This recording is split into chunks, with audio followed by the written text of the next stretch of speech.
అనేక సందర్భాలలో చెప్తా ఉంటారు.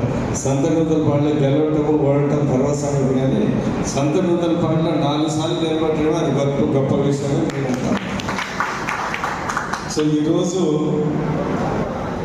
ఇన్ని రోజుల తర్వాత ఎన్ని అంటే రెండోసారి గెలవరు అలాంటివి చెప్పినా కానీ ఇక్కడ రెండోసారి గెలవటము, అందరూ మనం చేసిన అభివృద్ధి పని కానీ అనుకున్న మంచి పనులు కానీ ఏదో మంచితనం కానీ రాజకీయంలో కొద్దిగా లేట్ అయినా కానీ చూపించడం అది చాలా ఇష్టంగా ఉంది. ఎందుకంటే ప్రజలు కూడా కొద్దిగా లేట్ అయినా కానీ కొన్ని మంచి విషయాలు గుర్తుపెట్టుకొని లేట్ అయినా కొద్దిగా ఆశీర్వదిస్తారనే అనే ఆలోచన నాకు ఇప్పుడు కలిగింది.